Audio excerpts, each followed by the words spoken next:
Welcome back दोस्तों, मैं हूं नेहा त्रिवेदी और आप सबका बहुत बहुत स्वागत है हमारे YouTube channel home science academy में।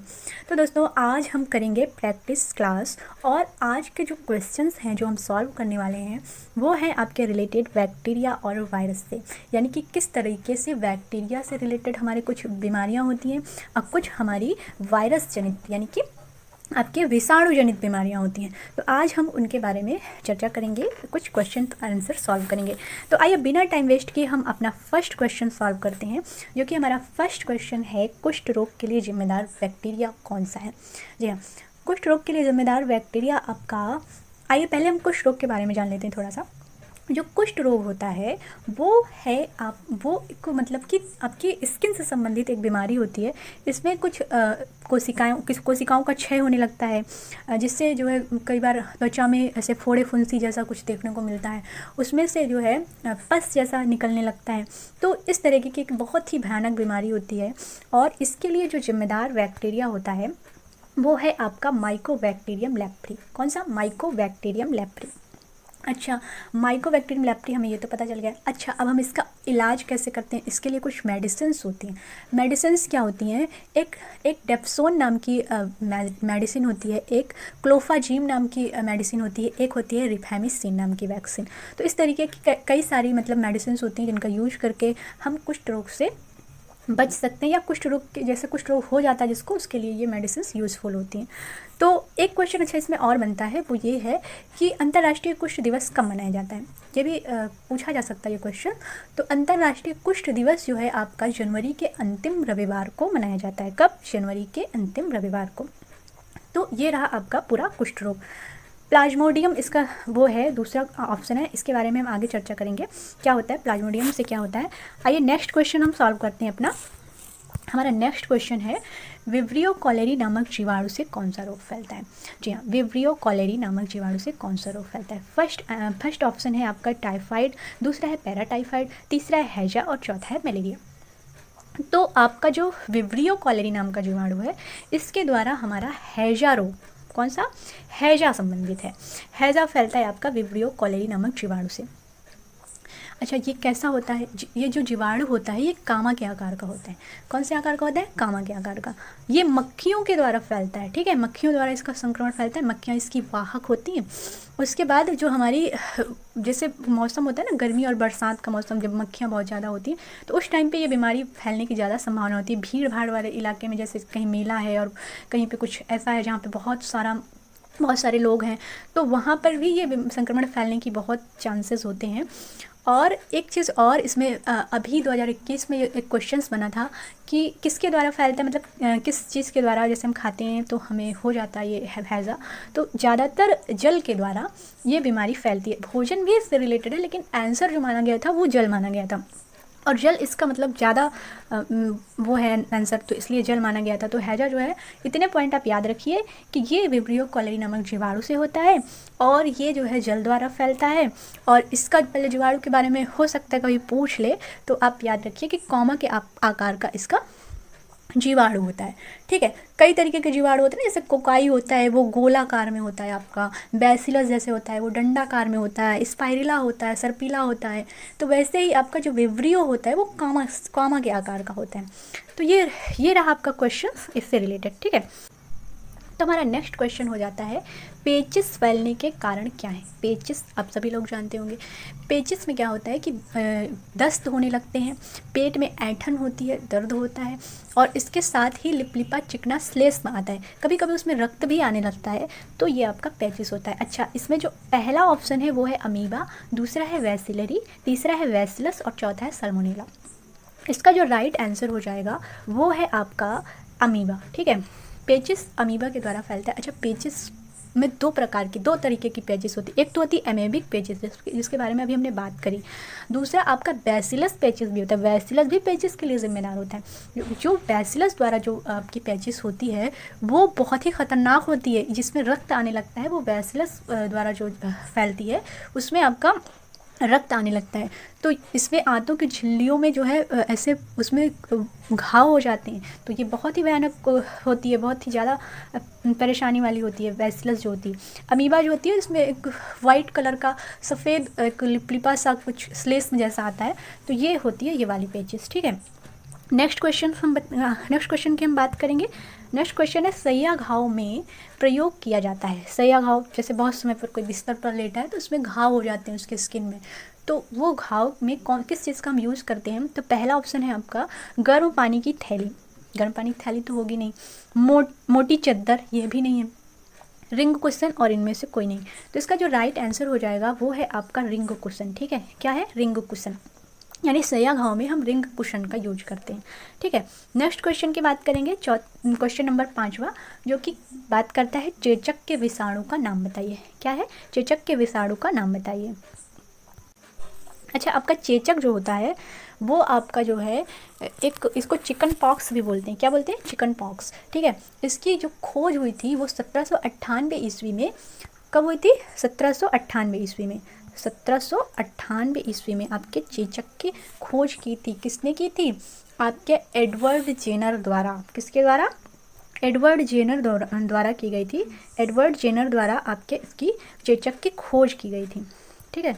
तो ये हो गया आपका इससे रिलेटेड कुछ पॉइंट्स जो आप नोट कर सकते हैं। इसे देवी का प्रकोप भी कहते हैं और ये बहुत ही खतरनाक बीमारी होती है, ठीक है। तो इतना आप लोग इसके बारे में जानते रहिए।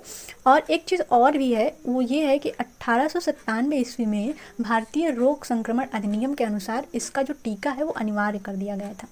किसके द्वारा अनिवार्य कर दिया गया था? जो हमारा भारतीय रोग संक्रमण अधिनियम है उसके द्वारा 1897 में इसके लिए जो टीका है वो अनिवार्य कर दिया गया था। अब इसमें पूछ क्या रहा है? इसमें पूछ रहा है चेचक के विषाणु का नाम क्या है। तो ये आपका इसका जो राइट आंसर हो जाएगा वो होगा वेरियोला वायरस। कौन सा? वेरियोला वायरस द्वारा ये जो है चेचक की बीमारी आपकी हो जाती है, ठीक है। अब हम बात करेंगे नेक्स्ट क्वेश्चन की, जो कि कह रहा है 6वां नंबर क्वेश्चन है। कह रहा है कि प्रतिजैविक औषधि कौन सी होती? प्रतिजैविक यानी एंटीबायोटिक औषधि, ठीक है। एंटीबायोटिक हम लेते हैं ना, तो ये एंटीबायोटिक क्या है? तो आइए हम इसके बारे में थोड़ी सी चर्चा कर लेते हैं। ये क्या करती है? ये आपकी जो सूक्ष्म जीवाणु होते हैं उनको मारने का काम करती है ये औषधि, ठीक है।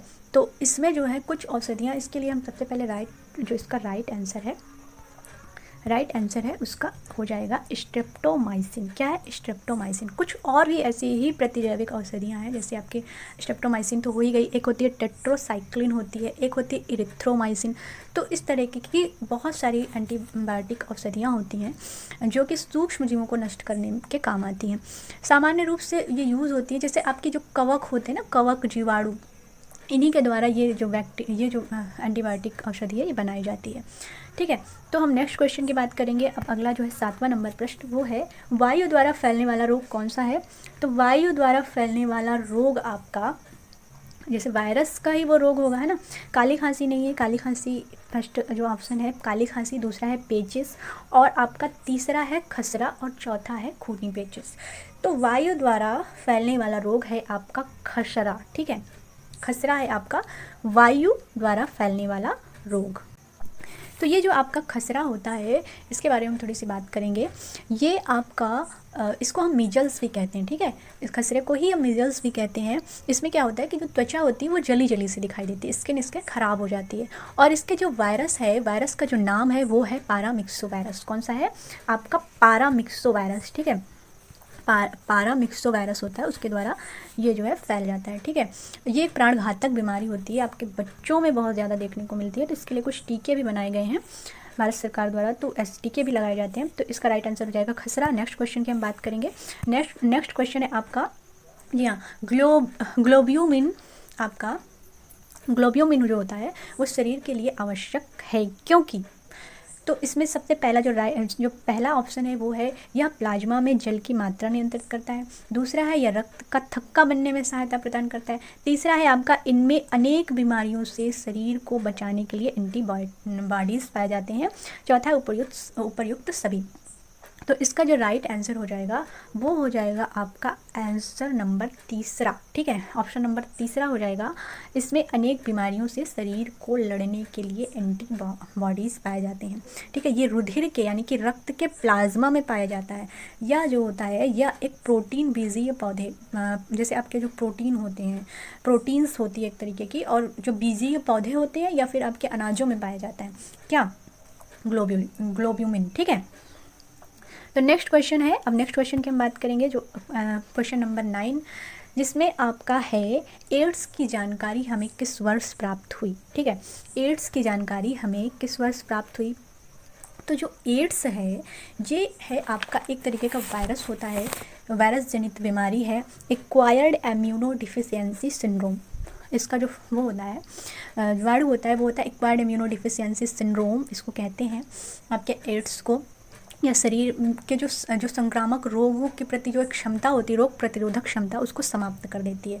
तो जिससे रोगों से लड़ने की क्षमता नहीं रह पाती है और वो दिन प्रतिदिन कमज़ोर होता जाता है। ये एक प्राणघातक बीमारी है, ठीक है। इसका जो पहला मामला था, ठीक है, पहला मामला इसका कांगो में आया था 1959 ईस्वी में, ठीक, 1959 में।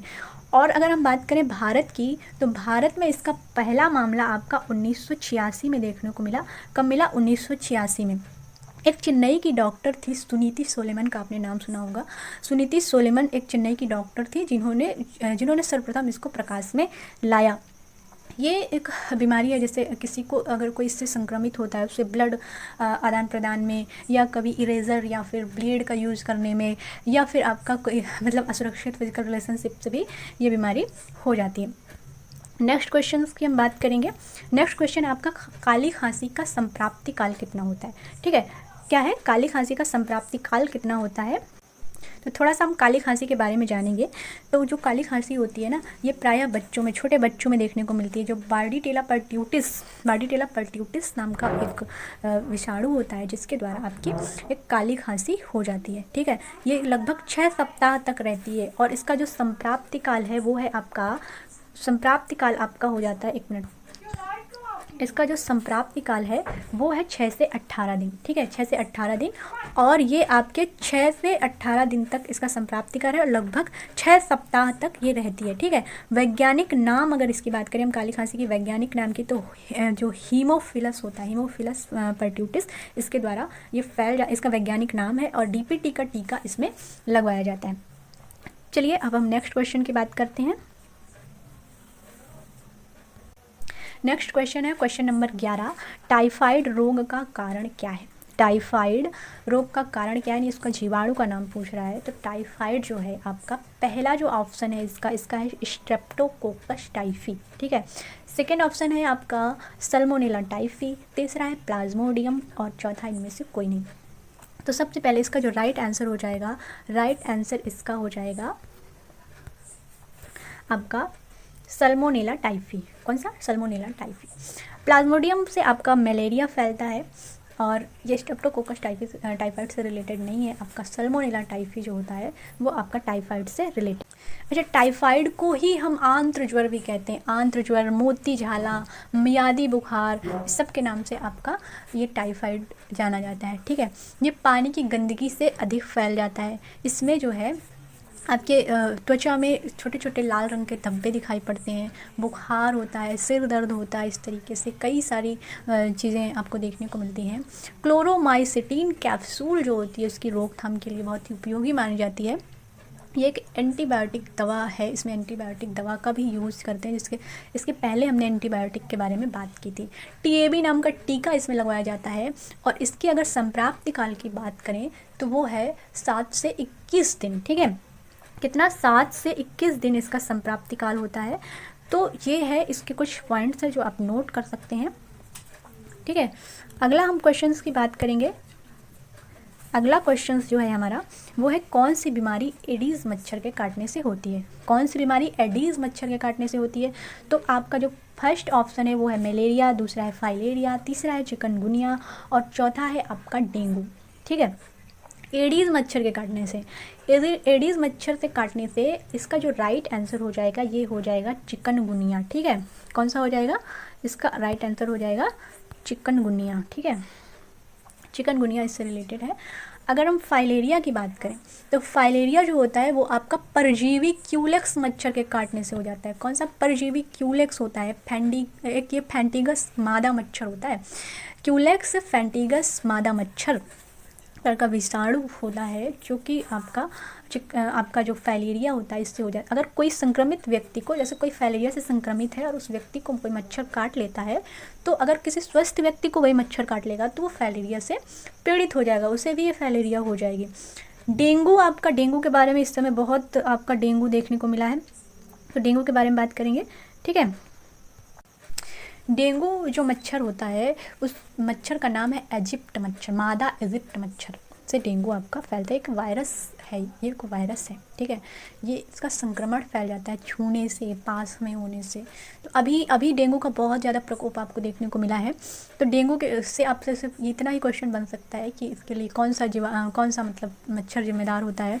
तो मादा इजिप्ट मच्छर के काटने से आपका डेंगू फैल जाता है। ठीक है, इसमें बहुत ही जल्दी जो प्लेटलेट्स होती हैं ना, प्लेटलेट्स होती हैं वो डाउन हो जाती हैं, जिससे बहुत सारी समस्याएं देखने को मिलती हैं। ठीक है, तो अब हम नेक्स्ट क्वेश्चन की बात करेंगे। अब हम बात करेंगे क्वेश्चन नंबर 13 क्या कह रहा है कि स्वाइन फ्लू फैलता है। स्वाइन फ्लू आपने सुना होगा स्वाइन फ्लू के बारे में। स्वाइन फ्लू तो पहला ऑप्शन जो है वो है H1N1 से, N2H2 से, N1H2 से या H1N2 से। तो आपका जो स्वाइन फ्लू है उसके लिए जो राइट आंसर, सबसे पहले हम इसका राइट आंसर जान लेंगे, H1N1। ठीक है, H1N1 होता है, इसके लिए जिम्मेदार होता है। बर्ड फ्लू भी होता है जिसके लिए आपका H5, ठीक है, H5N1 उसके लिए ज़िम्मेदार होता है। इसमें सांस लेने में समस्या होती है, बुखार, जुखाम, सिर दर्द जैसी समस्याएं देखने को मिलती हैं। यह वायरस द्वारा फैलता है। ठीक है, ये वायरस द्वारा फैलता है, जैसे खांसते, छींकते समय, बात करते समय, हंसते समय, यदि आप किसी व्यक्ति के संपर्क में आ जाते हैं जो इससे प्रभावित है, तो ये व्यक्ति अगले स्वस्थ व्यक्ति को भी हो सकता है। तो ये वायरस जनित रोग है आपका स्वाइन फ्लू, H1N1। ये याद रखिएगा, सबसे पहले H आता है, H फॉर हैंड। ठीक है, H1N1 इसके लिए जिम्मेदार होता है। नेक्स्ट क्वेश्चन की हम बात करेंगे, जिसमें पूछ रहा है क्वेश्चन नंबर 14, कह रहा है कि शल्य क्रिया में आर्थोप्लास्टी क्या है। शल्य क्रिया यानी ऑपरेशन, है ना, तो ऑपरेशन में यानी कि शल्य क्रिया में आर्थोप्लास्टी किसको कहते हैं। आर्थोप्लास्टी पहला ऑप्शन है ओपन हार्ट सर्जरी, दूसरा है गुर्दा प्रत्यारोपण, तीसरा है रुधिर आदान लिखा है, आधान होगा इसमें, चौथा है आपका कूल्हे के जोड़ का प्रतिस्थापन। इसका जो राइट आंसर हो जाएगा यही हो जाएगा, कूल्हे के जोड़ का प्रतिस्थापन आपका शल्य क्रिया में आर्थोप्लास्टी कहलाता है। क्या कहलाता है? आर्थोप्लास्टी कहलाता है। अब हम नेक्स्ट क्वेश्चन की बात करेंगे। क्वेश्चन नंबर 15 कह रहा है कैल्शियम ऑक्सलेट और प्यूरिन से परिपूर्ण आहार नहीं देना चाहिए। ठीक है, कैल्शियम ऑक्सलेट और प्यूरिन से परिपूर्ण आहार नहीं देना चाहिए। तो इसमें जो पहला ऑप्शन है वो है पथरी के रोगी को, दूसरा है रिकेट्स के रोगी को, तीसरा है पीलिया के रोगी को, चौथा है आपका ऑस्टियोमेलेसिया के रोगी को। तो जो आपका पथरी के रोगी को, इसका राइट आंसर जो हो जाएगा पथरी के रोगी को, यानी किसी को गुर्दे की पथरी है तो उसे कैल्शियम से ऑक्सलेट, क्योंकि कैल्शियम ऑक्सलेट की ही पथरी होती है, स्टोन होती है, तो उसे इस तरीके का भोजन नहीं देना चाहिए जिसमें कैल्शियम हो। उसे मना कर देते हैं ना डॉक्टर, दूध के लिए या आपकी हरी पत्तेदार सब्ज़ी के लिए, क्योंकि कैल्शियम ऑक्सलेट आपका पालक में, जैसे जो भी पत्ते वाली सब्जियां होती हैं उसमें बहुत मात्रा में पाया जाता है। ऑक्सलेट क्या करता है? ऑक्सलेट बहुत ही हानिकारक होता है, ये हमारे शरीर में अवशोषण नहीं होने देता कैल्शियम का। तो ये जो है पथरी के रोगी को आपको कैल्शियम ऑक्सलेट नहीं देना चाहिए। रिकेट्स के रोगी को तो देना चाहिए, क्योंकि भाई उसके लिए कैल्शियम, हड्डियों का रोग है तो उसमें कैल्शियम विटामिन डी की कमी से ही ये रोग हो जाता है। पीलिया जो है आपका हेपेटाइटिस बी जिसको हम बोलते हैं, पीलिया में नहीं, प्रोटीन, उसमें प्रोटीन को नहीं देना चाहिए। प्रोटीन पीलिया अगर किसी को हो जाता है तो उसमें प्रोटीन युक्त आहार नहीं देना चाहिए। ऑस्टियोमेलेसिया है, इसमें भी आपका कैल्शियम देना चाहिए, क्योंकि कैल्शियम की कमी से ही हो जाता है। लेकिन जो आपका पथरी के रोगी को है वो आपका, उसको जो है ये आहार नहीं देना चाहिए। ठीक है, अब हम बात करेंगे नेक्स्ट क्वेश्चन की। नेक्स्ट क्वेश्चन नंबर 16 कह रहा है क्षय रोग से ग्रसित व्यक्ति को आहार होना चाहिए। जो क्षय रोग यानी कि टीबी है ना, टीबी जो होता है, क्षय रोग उससे मतलब किसी को अगर ये बीमारी है तो उसको कैसा आहार देना चाहिए। तो इसका जो फर्स्ट ऑप्शन है वो कह रहा है अधिक प्रोटीन तथा अधिक कैलोरी युक्त, दूसरा कह रहा है अधिक प्रोटीन तथा कम कैलोरी युक्त, तीसरा कह रहा है कम कैलोरी तथा कम प्रोटीन युक्त तथा कम कैलोरी युक्त, और चौथा कह रहा है कम प्रोटीन तथा अधिक कैलोरी युक्त। तो इसका जो राइट आंसर हो जाएगा वो है आपका, इसका जो राइट आंसर हो जाएगा वो हो जाएगा अधिक प्रोटीन और अधिक कैलोरी युक्त। ठीक है, फर्स्ट आंसर हो जाएगा इसका अधिक प्रोटीन तथा अधिक कैलोरी युक्त भोजन जो है पथरी के क्षय रोग के रोगी को देना चाहिए। अच्छा, क्यों देना चाहिए प्रोटीन? तो प्रोटीन जो है क्या करता है, क्योंकि अगर किसी को क्षय रोग हो जाता है, किसी को टीबी हो जाता है, तो उसकी जो कोशिकाएं होती हैं वो बहुत ज़्यादा टूटने लगती हैं, उनका क्षय होने लगता है। तो उसके लिए प्रोटीन बहुत आवश्यक होता है। प्रोटीन की मात्रा बढ़ा देनी चाहिए, कैलोरी भी बढ़ा देनी चाहिए, क्योंकि उनको फीवर होता है, बुखार की वजह से उनको अधिक ऊर्जा की आवश्यकता होती है। क्योंकि अगर एक आपका डिग्री फ़ारेनहाइट अगर आपका बढ़ जाता है आपके शरीर का तापमान, तो 7%, ठीक है, 7% आपकी अधिक कैलोरी लगती है। तो अगर किसी को फीवर है तो उसको अधिक कैलोरी युक्त भोजन देना चाहिए। ठीक है, अब हम बात करेंगे नेक्स्ट क्वेश्चन की। तो वो कह रहा है कि सोडियम प्रतिबंधित आहार, ठीक है, सोडियम प्रतिबंधित आहार निम्न बीमारी में दिया जाता है। सोडियम प्रतिबंधित, तो इसका पहला जो ऑप्शन है वो है डिप्थीरिया, पोलियो, टिटनेस, दूसरा है डिप्थीरिया, कुकुर खांसी या टिटनेस, और तीसरा है डिप्थीरिया, कुकुर खांसी, टीबी, चौथा है डिप्थीरिया, पोलियो, ट्यूबरकुलोसिस आपका यही हो जाता है, टीबी, क्षय रोग इसको बोलते हैं। तो इसका जो राइट आंसर हो जाएगा, इसका राइट आंसर हो जाएगा आपका डिप्थीरिया, पोलियो, टिटनेस। ठीक है, सोडियम प्रतिबंधित आहार इन लोगों को देना चाहिए। ठीक है, अब हम जो आपका डिप्थीरिया होता है ना, ये डिप्थीरिया आपका, इसमें क्या होता है, इससे हमारा गला जो है प्रभावित हो जाता है, फेफड़े हमारे प्रभावित हो जाते हैं, गले में एक भूरी रंग की लेयर पड़ जाती है, भूरी कलर की लेयर पड़ जाती है, जिससे आवाज़ धीमी हो जाती है और जिससे सांस लेने में समस्या होती है। ठीक है, अगर हम बात करें डिप्थीरिया की, इसका वैज्ञानिक नाम क्या होता है? तो इसका वैज्ञानिक नाम होता है कॉरिन बैक्टीरियम डिप्थीरियाई। ठीक है, कॉरिन बैक्टीरिया डिप्थीरियाई। अगर हम बात करें आपके पोलियो की, तो पोलियो आपका इंटेस्टाइन के माध्यम से हो जाता है। इसमें मैसेज कन्वे में प्रॉब्लम होती है, यानी कि जिस अंग में ये पोलियो हो जाता है वहाँ की तंत्रिकाएं काम नहीं करती हैं, जिससे मैसेज कन्वे नहीं हो पाता मस्तिष्क को, तो इससे हमारा जो है जो प्रभावित अंग होता है। ठीक है, अच्छा, भारत जो हमारा भारत देश है वो पोलियो मुक्त घोषित हो चुका है, आपको पता है ना? ये क्वेश्चंस बन सकते हैं। पोलियो मुक्त घोषित कब हुआ है? तो सन 2013 में। ठीक है, सन 2013 में भारत जो है पोलियो मुक्त घोषित हो चुका है। पोलियो की, अच्छा, पोलियो ड्रॉप की खोज किसने की थी? सब लोगों ने पी होगी ना, 2 बूंद जिंदगी के लिए। तो जो आपकी वो होती है, पोलियो होती है, तो उसके लिए जो इसके लिए जो हमारे किस वैज्ञानिक ने हमारे इसकी खोज करी थी? तो इसकी खोज जो है जोनास साल्क ने की थी। किसने की थी? जोनास साल्क ने आपके पोलियो के वैक्सीन के, पोलियो जो ड्रॉप आता है आपका, उसकी खोज की थी जो है भारत में। अच्छा, पोलियो मुक्त का जो लक्ष्य रखा गया था वो नरसिम्हा राव द्वारा रखा गया था 1991 में, और इसके लिए विभिन्न प्रकार के परीक्षण भी किए गए थे। सबसे पहला परीक्षण 1950 में हुआ था, जो कि सफल नहीं हो पाया था। उसके बाद सफल परीक्षण आपका 1952 में हुआ था। लेकिन इसके लिए पोलियो मुक्त के लिए जो आपका लक्ष्य रखा गया था 1991 में नरसिम्हा राव द्वारा रखा गया था, जबकि आपका भारत जो है पोलियो मुक्त घोषित कब हुआ? 2013 में। ठीक है, अब नेक्स्ट क्वेश्चन की बात करेंगे। क्वेश्चन नंबर 18 नंबर क्वेश्चन कह रहा है कि बीमारी का जीवाणु सिद्धांत किसने दिया है? किसने जीवाणु सिद्धांत किसने दिया है बीमारी का? तो आपके इसमें सबसे पहला जो ऑप्शन है वो एडवर्ड जेनर हो गया, दूसरा है लुई पाश्चर, तीसरा है ल्यूवेन हॉक, चौथा है उपरोक्त सभी। तो इसका जो राइट आंसर हो जाएगा वो है आपका, इसका राइट आंसर हो जाएगा ल्यूवेन हॉक। ठीक है, एंटोनी ल्यूवेन हॉक, एंटोनी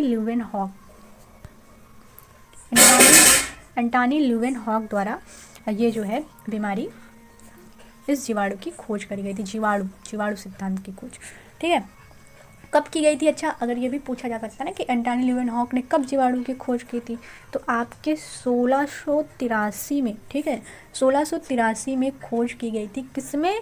दांतों की खुरचन में। दांतों की खुरचन में जो है पहली बार उन्होंने जीवाणु देखा था, फिर उन्होंने जीवाणु सिद्धांत दिया। ठीक है, तो इतनी बात हो गई आपकी जीवाणु के विषय में। अब हम बात करेंगे नेक्स्ट क्वेश्चन की, जो क्वेश्चन नंबर 19 कह रहा है कि क्षय रोग से बचाव के लिए कौन सा टीका लगाया जाता है।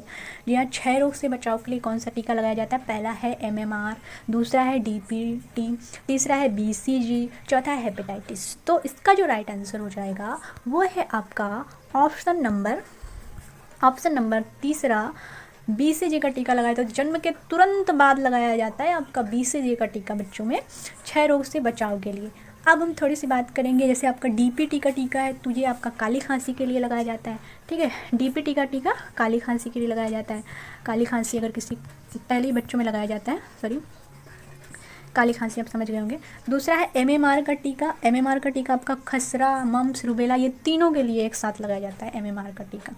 ठीक है, हेपेटाइटिस आप जानते हैं ये आपके लीवर से संबंधित बीमारी है, जो कि पीलिया जैसे होती है ना आपकी, वैसे ही। अब ये अंतिम क्वेश्चन आपका 20 नंबर क्वेश्चन, ये कह रहा है खमीर व जीवाणुओं को समाप्त करने हेतु निम्न में से कौन सा तत्व जो है वो प्रभावित होता है, कौन सा रसायन है जो प्रभावित होता है। तो इसका जो पहला ऑप्शन है वो कह रहा है सर्विक्स, ठीक, सर्विक्स अम्ल, सॉरी सॉर्विक अम्ल। दूसरा कह रहा है आपका सोडियम बेंजोएट। तीसरा कह रहा है एसिटिक अम्ल। चौथा कह रहा है प्रोपाओनिक अम्ल। ठीक है, तो इसका जो राइट आंसर हो जाएगा वो आपका हो जाएगा, क्या है, राइट आंसर हो जाएगा सोडियम बेंजोएट। ठीक है, सोडियम बेंजोएट का जो यूज़ करते हैं हम फलों के रस को प्रिजर्व करने के लिए, हम जो है सोडियम बेंजोएट का यूज़ करते हैं। जैसे आपके कार्बोनेटेड जो पेय पदार्थ होते हैं उनको भी हम इसके द्वारा प्रिजर्व करते हैं। जो सॉस आते हैं, जो ऐसी चटनी बनती है, ये इन सारे जो फूड को हम प्रिजर्व करते हैं, उनके रस को प्रिजर्व करते हैं, उसमें आपका सोडियम बेंजोएट का ही यूज़ करते हैं।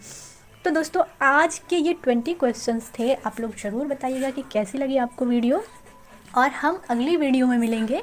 आप सब जो है, अगर आपको वीडियो पसंद आती है तो आप लाइक कीजिए और अपने सुझाव दीजिए, कमेंट कीजिए, और आप लोग अच्छे से एग्ज़ाम की तैयारी करते रहिए। अब हम मिलेंगे अगली अपनी नेक्स्ट वीडियो में। तब तक के लिए bye bye, take care to all of you.